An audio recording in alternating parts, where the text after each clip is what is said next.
Hello, we're answering questions on sexual health. I'm joined by Dr. Catherine Hood. Hello, Catherine. Hello. I have a question here from a young man who's recently been having trouble maintaining an erection. He says, my wife has a very high sex drive and I'm afraid of losing her. What can I do? Okay, it's been really difficult, and I think quite obviously he's feeling under stress, and stress and pressure to perform are probably the most common reason why young men in particular have problems with their erections. The way to really know whether your problem is, I mean, I don't want to classify really into psychological and physical, but you can put it into two broad categories. The way to know whether it's likely to be a physical problem, as in a health or underlying medical problem, is if you're still getting morning erections. Now, you see a lot of men will get erections in the morning spontaneously, and if you're still getting those, do you know what? The apparatus still works and it's fine. So a lot of the problem's up here. And so if you're feeling under pressure, it's going to make it so much worse. Stress, yeah, pressure to perform. You start observing things far too much. You're watching your erection, and the minute you start watching your erection, you lose it. Right. The other thing is stress can often make you drink a little bit too much alcohol, and probably one of the other big causes in young people of erectile failure is just drinking too much alcohol and smoking too many cigarettes and living a bit too much of a fast life and not getting enough sleep. So you do need to look after yourself.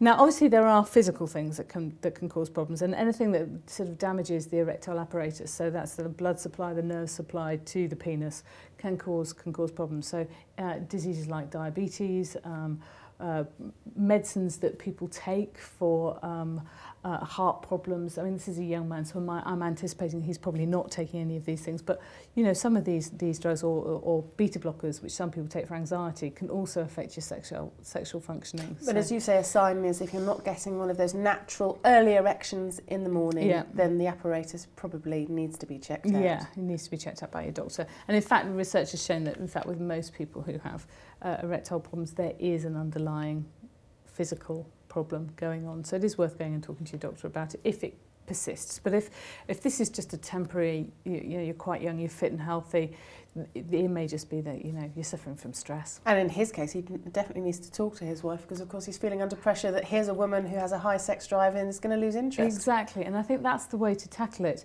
rather than taking a lot of drugs. Now, obviously, things have changed since the advent of Viagra and the various drugs that are similar, because these can really help somebody to get an erection. It's easy to get hold of Viagra over the internet. The thing is, you shouldn't do that, because a lot of the Viagra sold over the internet isn't actually Viagra, or it can be mixed with all sorts of things. So the best thing to do is, if this problem persists, is to go and see your doctor. Now, they can prescribe you Viagra if they feel it's going to help you, but it's a matter of looking at both the physical and the psychological at the same time. Catherine, very good advice. Thank you.